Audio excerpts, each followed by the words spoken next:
Bonjour les élèves. Dans cette vidéo, nous allons parler de la deuxième partie de figures de style. Nous allons travailler ensemble les figures d'opposition. D'abord, les figures d'opposition regroupent dans un même énoncé des idées contraires.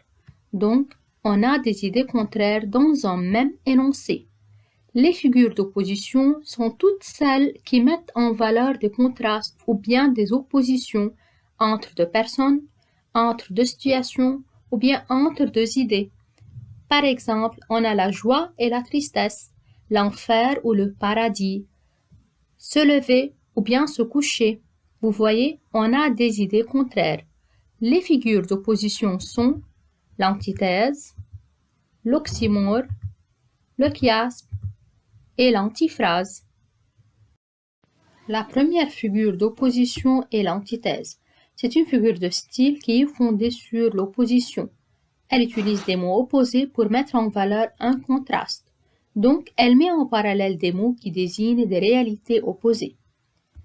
Alors, dans cette figure de style, on a la présence des mots ou des expressions séparées qui s'opposent pour créer un contraste fort.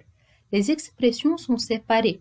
Donc, il y a une séparation entre les deux termes opposés. Prenons le premier exemple. Mon père travaille jour et nuit pour subvenir aux besoins de la famille. Les deux mots jour et nuit désignent une réalité opposée.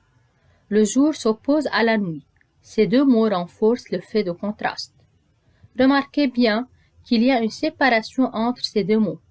Les deux mots jour et nuit sont séparés par la conjonction de coordination et. Donc, il s'agit d'une antithèse. Le deuxième exemple, j'ai su monter, j'ai su descendre. On peut bien remarquer ici la présence des verbes opposés, monter et descendre. Mais dans cette phrase, les deux propositions sont séparées par une virgule. Il s'agit donc d'une antithèse. Dans cet exemple, l'antithèse consiste à rapprocher deux expressions opposées pour créer un effet de contraste. Donc, il ne faut pas oublier qu'il y a une séparation entre les deux termes opposés. Dans le premier exemple, nous avons la conjonction de coordination et dans le deuxième exemple, nous avons vu la virgule qui sépare les deux propositions. La deuxième figure d'opposition est l'oxymore. C'est une figure de style qui consiste à placer l'un à côté de l'autre deux mots opposés. Donc, c'est le rapprochement de deux termes opposés. Mais faites attention les élèves, dans ce cas-là, il n'y a pas d'outil qui sépare les mots. Ils sont côte à côte, comme dans l'exemple suivant. Cette obscure clarté qui tombe des étoiles. On a les deux mots obscur et clarté. Ils sont côte à côte. Donc le mot obscur fait référence aux ténèbres et à la noirceur, tandis que la clarté, c'est une idée lumineuse, éclairée. Ce sont deux idées contradictoires qui sont posées l'une juste à côté de l'autre. Donc on a un effet de contraste. On veut parler de la véritable lumière dans les profondes ténèbres qui jaillit des étoiles. Prenons un deuxième exemple. Un silence assourdissant envahit la salle. Les deux termes, silence et assourdissant, sont opposés. Ils sont contradictoires, mais ils sont côte à côte. Il s'agit donc ici d'une figure de style qui est l'oxymore. Dans cette phrase, on a un effet de contraste. On n'a pas toujours besoin de parler pour faire du bruit. Parfois, des paroles bruyantes, c'est-à-dire qui font du bruit, jaillissent du silence et envahissent la salle. La troisième figure d'opposition est le chiasme. Qu'est-ce que le chiasme?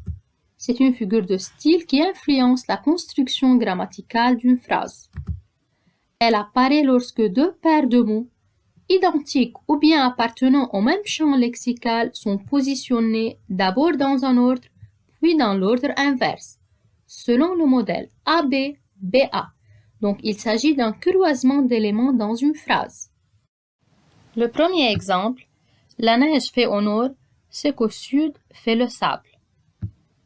La neige et le sable se trouvent au début et à la fin de la phrase.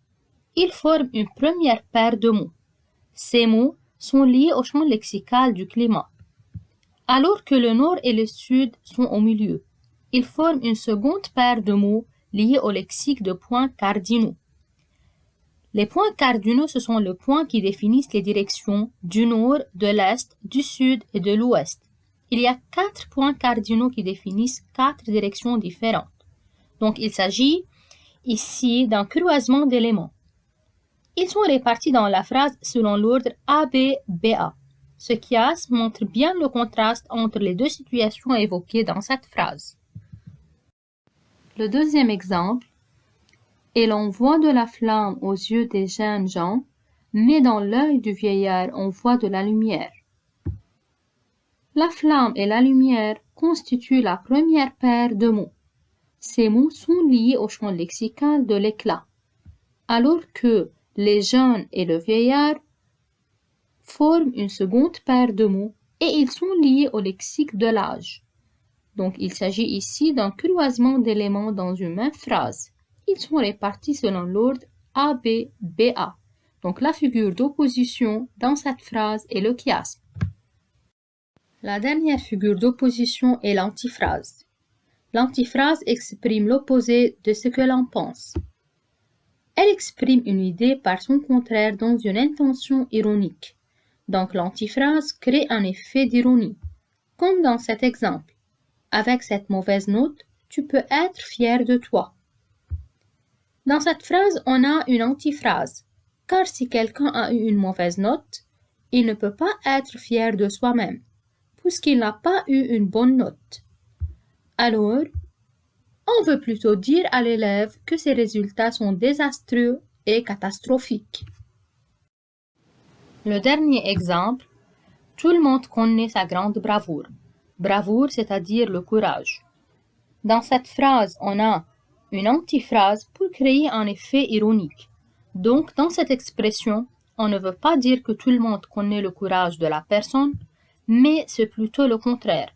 On veut parler de la lâcheté de la personne ou de son manque de courage devant le danger. Et c'est tout pour aujourd'hui. Merci pour votre attention et à bientôt.